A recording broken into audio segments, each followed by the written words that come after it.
Target ২৬, পথে অভিষেক। আজ থেকেই ভোট প্রচারের জোর। ২৪-এর আগে অভিষেকের নবজোয়ার যাত্রা আমরা সকলেই দেখেছি। এবার ২৬-এর লক্ষ্যে আবার জিতবে বাংলা। আজ বারুইপুর, আগামীকাল আলিপুরদুয়ার। আসুন সরাসরি আপনাদের নিয়ে যাই, ছবিটা দেখাই বারুইপুরের। সঙ্গে রয়েছেন সহকর্মী আবির ঘোষাল। আবির,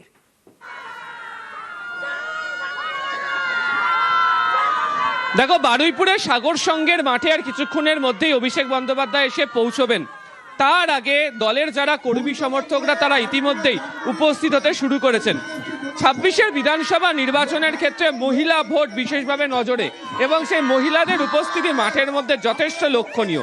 কেন মহিলা ভোটকে তারা টার্গেট করছেন? তুমি জানো যে তৃণমূল কংগ্রেসের তরফ থেকে বাড়ি বাড়ি উন্নয়নের পাঁচালী, উন্নয়নের রিপোর্ট কার্ড পাঠানো শুরু হয়ে গিয়েছে।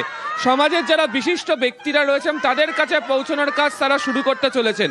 এরকমই আবহের মধ্যে অভিষেক বন্দ্যোপাধ্যায় তার কর্মসূচি যতই করো হামলা আবার জিতবে বাংলা শুরু করতে চলেছেন।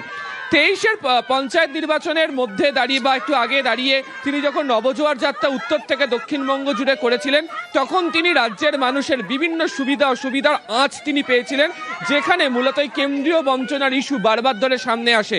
এবং বলাই হয় ২০২৪-এর লোকসভা নির্বাচনে সেই ইস্যুকে তৃণমূল কংগ্রেস সামনে রেখে ভোটে ভালো ফল করেছে। ২০২৬-এ দাঁড়িয়ে তৃণমূল কংগ্রেস কেন্দ্রীয় বঞ্চনার ইস্যুতে সুর আরো এক ধাপ চড়াচ্ছে, এবং যারা মহিলারা রয়েছেন তাদের উপস্থিতি সে কারণে তৃণমূল কংগ্রেস মনে করছে যথেষ্ট উল্লেখযোগ্য। এর পাশাপাশি যে সভার নাম দেওয়া হয়েছে, তার কারণ আমরা দেখেছিলাম ২০২১-এ মমতা বন্দ্যোপাধ্যায়ের ক্যাম্পেনের নাম ছিল বাংলা নিজের মেয়েকেই চাই। এবারে এখনো পর্যন্ত যা ক্যাম্পেনের নাম, সেখানেই যে আবার জিতবে বাংলা যতই করে হামলা রাখা হয়েছে, তার কারণ বিভিন্ন জায়গাতে বাঙালিদেরকে যেভাবে হেনস্থার সম্মুখীন হতে হচ্ছে তাকেও পুরোদস্তুর প্রচারে নিয়ে আসতে চলেছে তৃণমূল কংগ্রেস। ফলে মহিলাদের উপস্থিতি এবং এই একাধিক ইস্যুকে সামনে রেখে আজ থেকে পুরোদস্তুর প্রচারে নামা শুরু করছে তৃণমূল কংগ্রেস। মাসব্যাপী নবজোয়ার যাত্রার মতো যে কর্মসূচি চলবে, তাই কিছুক্ষণের মধ্যে শুরু হতে চলেছে বারুইপুরের সাগর সংঘের মাঠ থেকে। একেবারে এই ছবির দিকেই আমাদের নজর থাক। সেখান থেকে অভিষেক বন্দ্যোপাধ্যায় কি বার্তা দেন এবং অভিষেকের প্রচার অভিযানে সরগরম বারুইপুর, অন্ততপক্ষে ছবি সে কথাই বলছে। সাগর সংঘের মাঠে পরপর ৩টি মঞ্চ করা হয়েছে। থাকবেন জেলার ৩ সাংসদ ও সব বিধায়ক। অভিষেকের সভায় থাকবেন জনপ্রতিনিধিরাও। আসুন আরো বিস্তারিত জেনে নি। প্রতিনিধি অর্পণ রয়েছেন সঙ্গে। অর্পণ,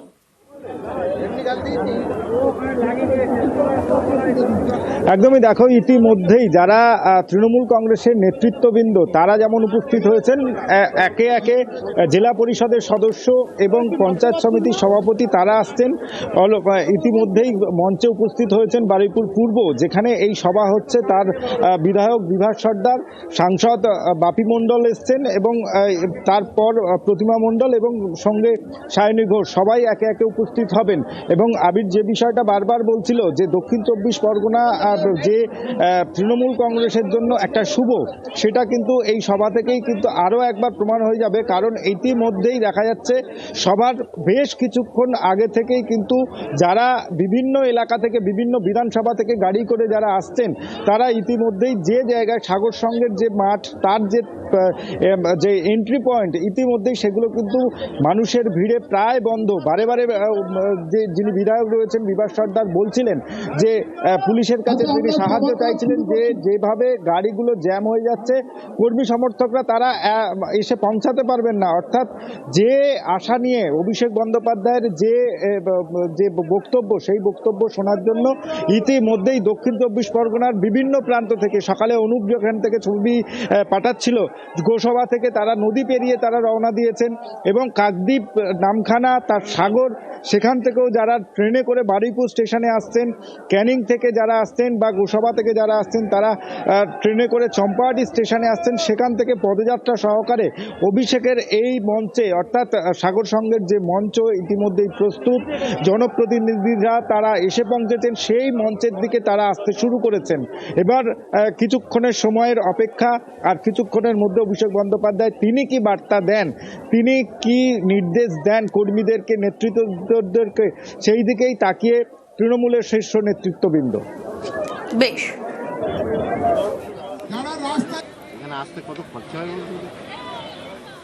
আর এদিকে আজ মালদার চাঁচলের ছবিটাও আপনাদের দেখাবো, যেখানে শুভেন্দু অধিকারীর সভা রয়েছে। মালদায় শুভেন্দুর কর্মসূচি এবং অনুমতি দিয়েছে সেখানে হাইকোর্ট। শুক্রবারের কর্মসূচিতে শর্ত সাপেক্ষে অনুমতি মিলেছে। দুপুর 1টা থেকে 3টে পর্যন্ত সভার অনুমতি।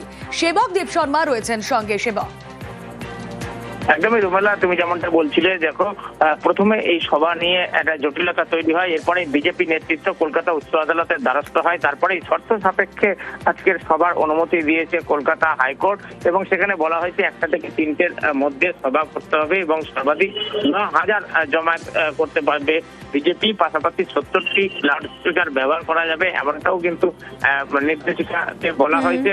এরপরেই প্রস্তুতি বিজেপির তরফে। ইতিমধ্যেই সভাস্থলে প্রচুর বিজেপি কর্মী সমর্থক এসেছেন। কিছুক্ষণের মধ্যেই বিরোধী দলনেতার এসে পৌঁছানোর কথা।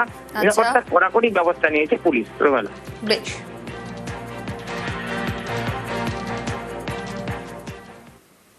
কামব্যাক করেই ফের পুরনো মেজাজে দিলীপ ঘোষ দিলেন হুঙ্কার, ঘোষণা করলেন জনসভার, বার্তা দিলেন দলের মধ্যেই।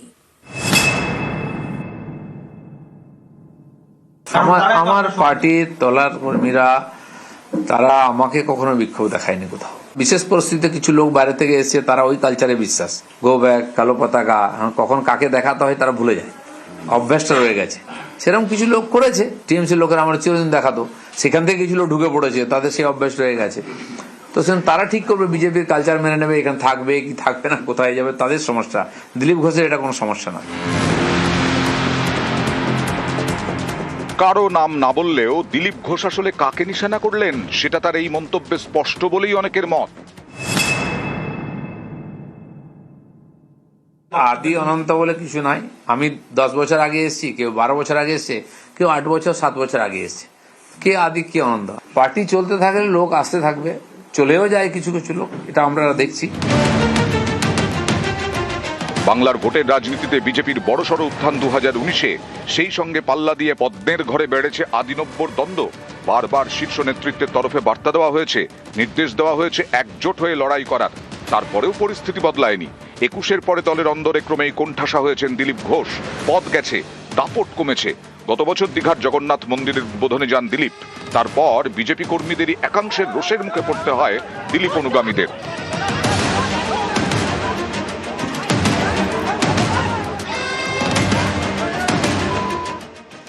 এমনই পরিস্থিতিতে বিজেপি রাজ্য সভাপতি হন শ্রমিক ভট্টাচার্য।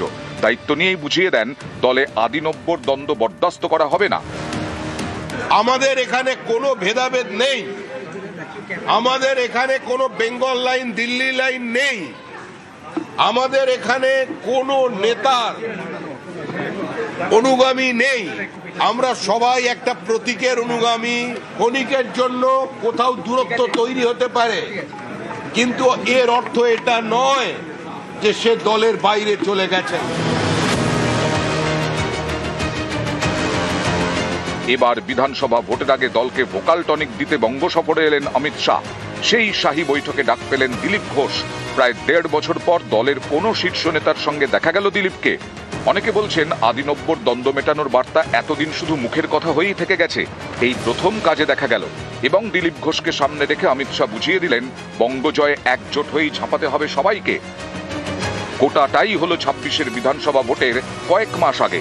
ভোটের মুখে ফের মেজাজে দিলীপ।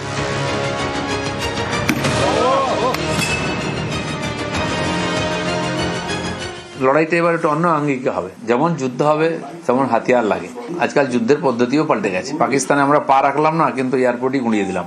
যুদ্ধ তো অনেক প্রকার হয়, আর প্রত্যেকবার বিজেপির স্ট্র্যাটেজিও আলাদা হয়। ময়দানে ফিরেছেন, মেজাজে ফিরেছেন। বৃহস্পতিবার সল্টলেকের পার্টি অফিসে গিয়ে বৈঠক করেন দিলীপ। কামব্যাকের পর 13ই জানুয়ারি জনসভায় দিলীপ ঘোষ দুর্গাপুরে। দুর্গাপুরের এমএলএ লক্ষণ ঘোড়াই কালকে এসেছিলেন। তিনি বলেছিলেন যে আমার ওখানে একটা সভা করতে হবে, তো মাননীয় শ্রমিকদা তাকে সময় দিয়েছেন। তো উনি আমাকে বললেন যে আপনিও থাকুন সঙ্গে, তো হয়তো আমি তার সঙ্গে থাকবো সেদিন। News 18 Bangla.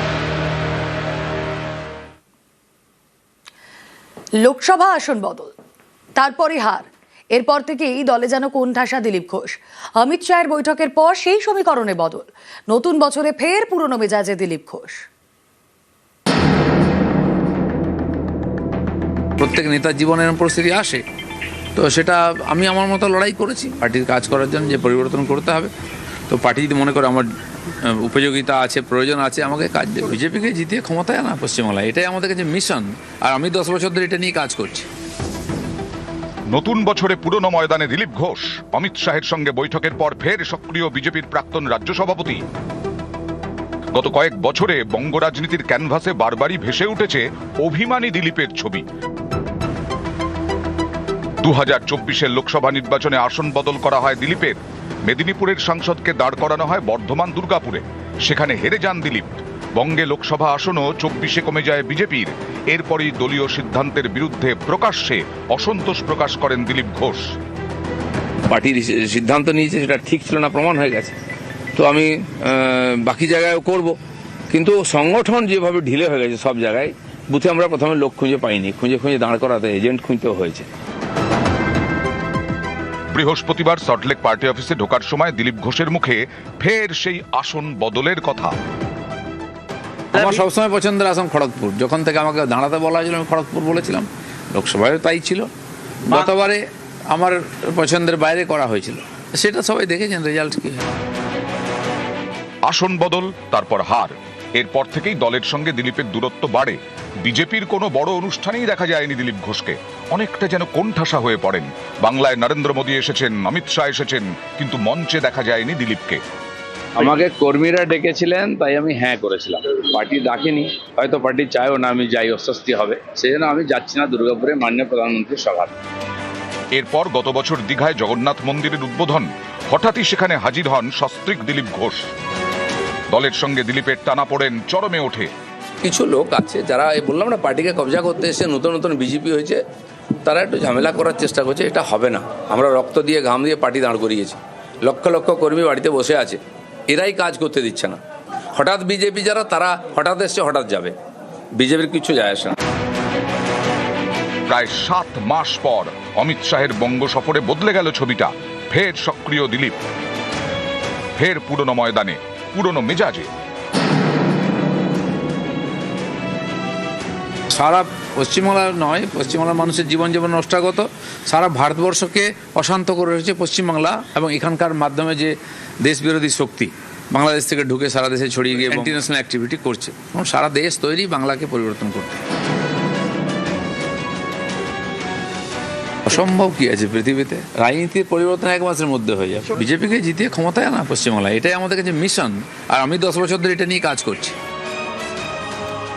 News 18 Bangla.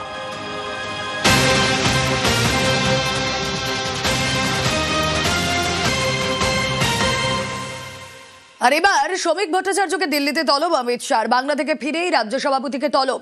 SIR আতঙ্কে, ভোটাধিকার আতঙ্কে মতুয়ারা। 26-এর ভোটের আগে মতুয়া অস্বস্তিতে পদ্ম। শ্রমিক ভট্টাচার্যকে দিল্লি ফিরেই কেন ডাক শাহের, জানবো। প্রতিনিধি মৈত্রী ভট্টাচার্য রয়েছেন সঙ্গে। মৈত্রী, দেখো, আজকে দুপুর বেলায় অমিত শাহ তলব করেছেন শ্রমিক ভট্টাচার্যকে, বিজেপির রাজ্য সভাপতি। এর আগে বছরের শেষে অমিত শাহ বাংলায় গিয়েছিলেন এবং সেখানে গিয়ে তিনি দফায় দফায় বৈঠক করেন এবং তারপরেই শ্রমিক ভট্টাচার্যকে তলবের পেছনে কিন্তু জল্পনা শুরু হয়েছে রাজনৈতিকভাবে।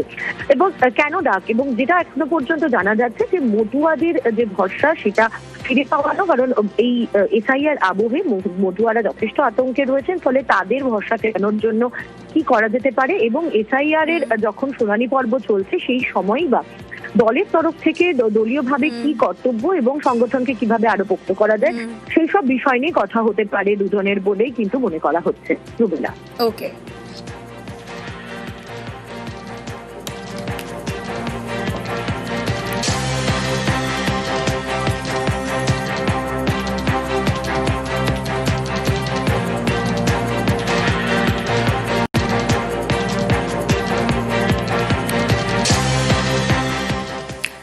ভোটের আগে বন্দে ভারত, দেশের প্রথম বন্দে ভারত স্লিপার চলবে হাওড়া থেকে গুয়াহাটি।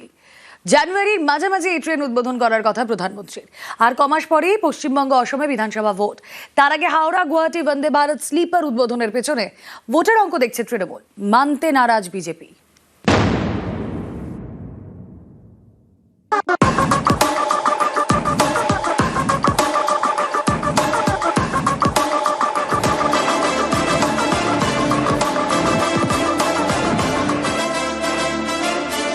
करीब करीब अगले 15 से 20 दिन में इसका फर्स्ट ट्रेन का इनॉग्रेशन चालू हो जाएगा। मोस्टली आप समझो 17 या 18 तारीख, अगले 6 महीने के अंदर अंदर बन के आ जाएंगी। 8 गाड़ियां और 6 महीने में बन के आ जाएगी। বন্দে ভারত এক্সপ্রেস দেশের নানা রুটে চলে এই ট্রেন, সব ট্রেনেই বসে যাওয়ার ব্যবস্থা। এবার দেশের প্রথম বন্দে ভারত স্লিপার চালু হচ্ছে। প্রথম ট্রেনটি চলবে হাওড়া গুয়াহাটি রুটে। এ মাসে উদ্বোধন করার কথা প্রধানমন্ত্রীর।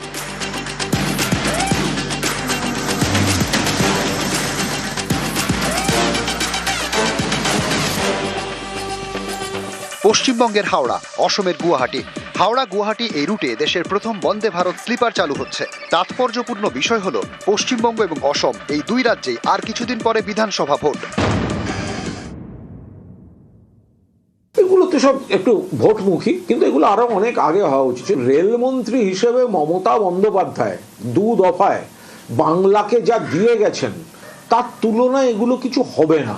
ভোটের রাজনীতি না, এগুলো একটা প্রশাসনিক সিদ্ধান্ত হতে পারে। শুধু বাংলার মধ্যে নয়, আবার সারা দেশের বিভিন্ন প্রান্তের সঙ্গে সংযোগ স্থাপন, রেল বিপ্লব করে গেছেন মমতা বন্দ্যোপাধ্যায়। এরা তো সেটাও ধরে রাখতে পারে না। বন্দে ভারত তো নতুন হচ্ছে না, শুরু হয়ে গেছিল গত লোকসভার আগে থেকে, এখনো চলছে। আর সরকার কথা দিয়েছিল বন্দে ভারত স্লিপারও আসবে, তো অমৃত ভারত স্লিপার চলছে। আমার মনে হয় নতুন টেকনোলজিতে সময় কম লাগবে, কমফর্ট বেশি লোক চাইছে, তো সেজন্য বাংলা আসাম দিয়ে শুরু হচ্ছে। সারা দেশেই হচ্ছে, আগেও হয়েছে, আগামী দিনেও হবে। माननीय प्रधानमंत्री जी ने पूर्वोदय का कॉन्सेप्ट दिया है। देश के हर क्षेत्र में डेवलपमेंट हो।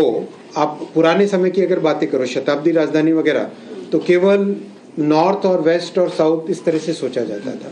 प्रधानमंत्री जी ने उस सोच को पूरा का पूरा ट्रांसफॉर्म किया कि हमें ईस्ट के बारे में, ईस्टर्न सेक्टर के बारे में और नॉर्थ ईस्ट के बारे में वैसे ही सोचना चाहिए जैसा हम बाकी देश के क्षेत्रों के बारे में सोचते हैं। तो बहुत सोच समझ के ये किया गया है, ईस्टर्न सेक्टर से चालू किया।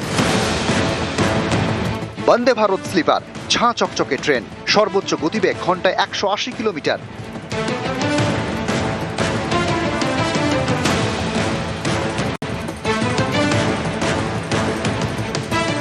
হাওড়া গুয়াহাটি বন্দে ভারত স্লিপারে সিট 823টি, কামরা 16টি, এর মধ্যে এসি 3 টিয়ার 11টি, এসি 2 টিয়ার 4টি, এসি ফার্স্ট ক্লাস 1টি। হাওড়া গুয়াহাটি বন্দে ভারত স্লিপারে ভাড়া এসি 3 টিয়ারে 2300 টাকা, এসি 2 টিয়ারে 3000 টাকা, এসি ফার্স্ট ক্লাসে ভাড়া 3600 টাকা। হাওড়া গুয়াহাটির মধ্যে 7টি স্টেশনে থামবে বন্দে ভারত স্লিপার। হাওড়া স্টেশন থেকে ছেড়ে প্রথমে থামবে ব্যান্ডেলে, তারপর Katwa, new Farakka, Malda town, new Jalpaiguri, তারপর নিউ কোচবিহার, নিউ বঙ্গাইগাঁও, তারপর গুয়াহাটির কামাখ্যা স্টেশন। নিউজ 18 বাংলা। বছর শেষের রাতে পিকনিক, সেখানে গুলি। উত্তর দিনাজপুরে খুন যুব তৃণমূল নেতা, গ্রেপ্তার তাঁর 2 বন্ধু। পুলিশের দাবি, ধৃতেরা জেরায় জানিয়েছেন আগ্নেয়াস্ত্র নিয়ে টানাটানি করতে গিয়েই নাকি গুলি চলেছে। শতপ্রণোদিত খুনের মামলা রুজু করে তদন্ত শুরু করেছে পুলিশ।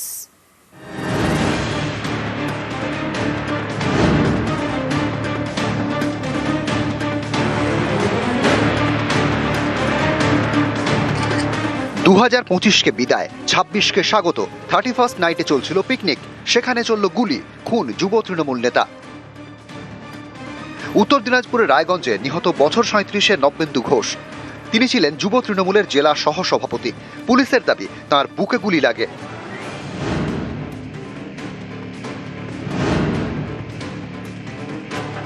রায়গঞ্জের মোহনবাটি বাজার, এখানেই বাড়ি যুব তৃণমূল নেতা নবেন্দু ঘোষের। পরিবারের দাবি, বুধবার রাত 10টা নাগাদ বাড়ি থেকে বের হন নবেন্দু। বন্ধুদের সঙ্গে পিকনিক করছিলেন, সেখানেই গুলি চলে। আমাদের পাশে বাড়ি, নবেন্দুকে নাকি গুলি করেছে। এখানে কিচ্ছু ব্যাপার নেই। গুলিটা কোথায় হয়েছিল? ওই যে মাঠে, এই যে পাশে মাঠে। সে বিষয়ে আর কি বলার আছে, এটাকে দেখতে হবে প্রশাসন। তৃণমূলের সঙ্গে আছে, ওই ছেলেটা ভালো। নবেন্দুর বন্ধুরা ছিলেন পিকনিকে, তাদের মধ্যে 2 জনকে বুধবার রাতে গ্রেপ্তার করে পুলিশ। একজন শুভম পাল আর একজন পিন্টু সাহা। দুজনই রায়গঞ্জের বাসিন্দা, যুব তৃণমূলের কর্মী। ধৃত পিন্টুর কাছে ছিল আগ্নেয়াস্ত্র। পুলিশের দাবি, জেরায় পিন্টু জানিয়েছেন তার কাছে থাকা আগ্নেয়াস্ত্র নিয়ে টানাটানি করতে করতেই গুলি চলে। যুব তৃণমূল নেতা নবেন্দু ঘোষের বুকে গুলি লাগে। ওখানে পিকনিক হচ্ছিল, তার আগে এসে মা আমাদের সঙ্গে হ্যাপি নিউ ইয়ারের করে তারপরে বাড়িতে গেল। তো ওখানে একটা মানে ওর ফোনও ছিল, বলল যে মা আমার ফোন আছে ওখানে। আর তারপরে আর কিছু জানি না দাদা, তার সম্বন্ধে তারপরে আমরা কিছু জানি না। ওখানে মাইক বাজতেছে, ওখানে অত হচ্ছে, পিকনিক হচ্ছে কি। পুলিশ জানিয়েছে যে আগ্নেয়াস্ত্র থেকে গুলি চলেছে তার কোনো লাইসেন্স নেই। ধৃতদের জেরা করে তদন্তকারীরা জানতে চাইছেন এটা কি সত্যি দুর্ঘটনা নাকি ছক কষে খুন করা হয়েছে। শতপ্রণোদিত খুনের মামলা রুজু করে তদন্ত চালাচ্ছে রায়গঞ্জ থানার পুলিশ। পুলিশ প্রশাসনকে বলবো যে যারাই এই ঘটনাকে আঞ্জাম দিয়েছে তাদের কেউ যাতে রেহাই না পায়, দুষ্কৃতীরা যাতে খুব কঠোর থেকে কঠোর শাস্তি পায়। উত্তর দিনাজপুর থেকে মুক্তা সরকার, নিউজ 18 বাংলা। গোষ্ঠী কোন্দল, বীরভূমে গ্রেফতার 2, দুবরাজপুরে গ্রেফতার পঞ্চায়েত সদস্য সহ 2। গতকাল পতাকা তোলাকে ঘিরে উত্তেজনা, যে ছবি আপনারা দেখেছেন, পঞ্চায়েত সদস্যের বিরুদ্ধে পতাকা ছেঁড়ার অভিযোগ ওঠে। এবার দুজনকে গ্রেফতার। এই দুজনের কি পরিচয় জানবো, প্রতিনিধি সুপ্রতিম রয়েছেন সঙ্গে। সুপ্রতিম, একদম দেখো, বীরভূমের দুবরাজপুরে গ্রেপ্তার হয়েছে স্থানীয় হিতামপুর গ্রাম পঞ্চায়েতের সদস্য হেরাজতুল্লাহ এবং আরেকজন তৃণমূল সমর্থক। এবং গতকালই কিন্তু এদের বিরুদ্ধে অভিযোগ উঠেছিল, যখন তৃণমূলের প্রতিষ্ঠা হিসেবে পতাকা তোলা হচ্ছিল, সেই পতাকা ছিঁড়ে দেওয়ার অভিযোগ উঠেছিল এবং তাকে আটকেও রাখা হয়েছিল। এবং তার পাশাপাশি গতকাল কিন্তু একজন তৃণমূল সমর্থককে মারধরের অভিযোগ উঠেছিল এবং সেই অভিযোগের ভিত্তিতেই কিন্তু ওই পঞ্চায়েত সদস্য হেরাজতুল্লাহ সহ একজন তৃণমূল সমর্থককে গ্রেপ্তার করেছে। আজকে তাদেরকে দুবরাজপুর আদালতে তোলা হয়েছে। বেশ।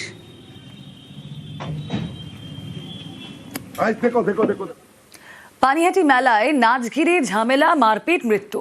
রবিবার পানিহাটি উৎসবে 2 গোষ্ঠীর ঝামেলা, তুলে নিয়ে গিয়ে রাস্তায় ফেলে বেধড়ক মার। 3 দিন পর আরজি করে মৃত্যু আক্রান্ত যুবকের। কথা বলবো, প্রতিনিধি সুবীর রয়েছেন সঙ্গে। সুবীর,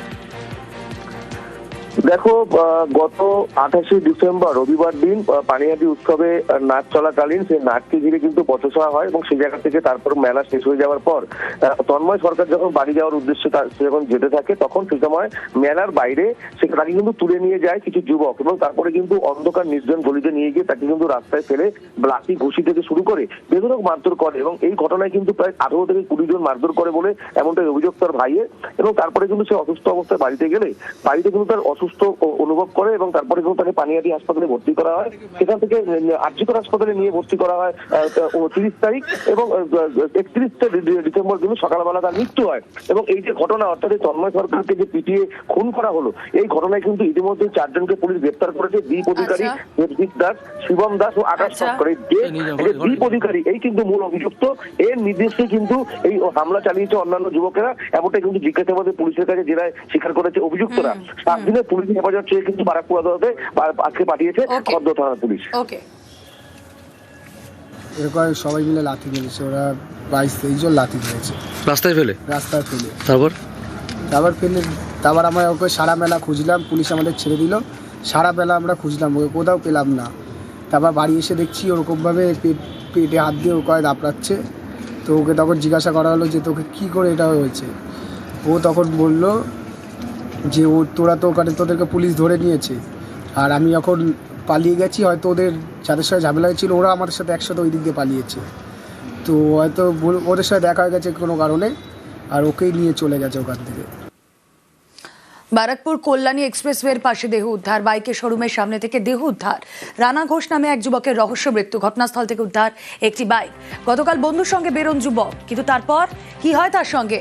অরুণ প্রতিনিধি রয়েছেন সঙ্গে। অরুণ, একেবারে দেখো, কল্যাণী এক্সপ্রেসের ধারে ওয়ারলেস গেট করে এই রানা ঘোষ তিনি কিন্তু রাত্রিবেলা তার বন্ধুর সঙ্গে বাইরে বেরোয়। রাত্রি 1টা নাগাদ এখানে তার বন্ধু তাকে নামিয়ে দিয়ে যায়, এমনটাই তার বন্ধু দাবি করেছে। কিন্তু সে দেওয়ালে তার দোকানের শাটারের সামনে কিন্তু সে মাথার উপর পড়েছিল, তার পাশে বাইকটি রাখা রয়েছে।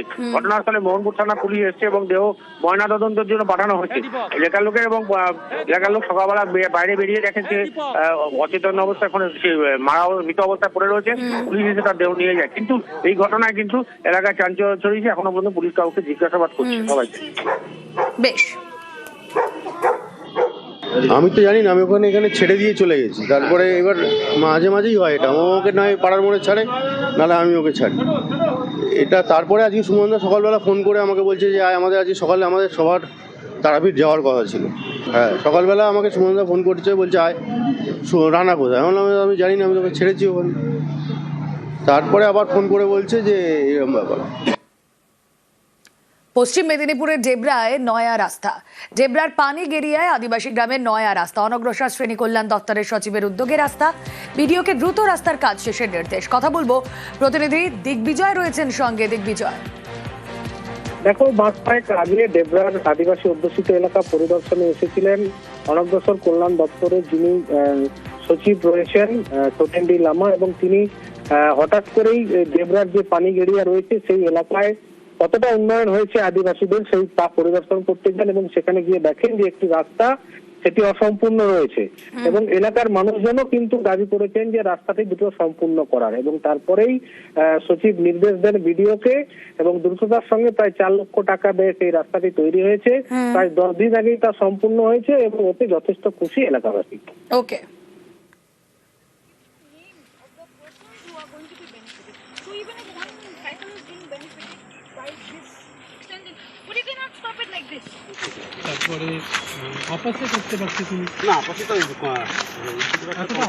অ্যাকচুয়ালি রাস্তাটায় আমরা যে ফান্ড পেয়েছিলাম সেই ফান্ডে আমরা যতদূর পর্যন্ত যে আদিবাসী বাড়ি পর্যন্ত যাওয়ার কথা ছিল ততদূর পর্যন্ত আমরা করতে পারিনি।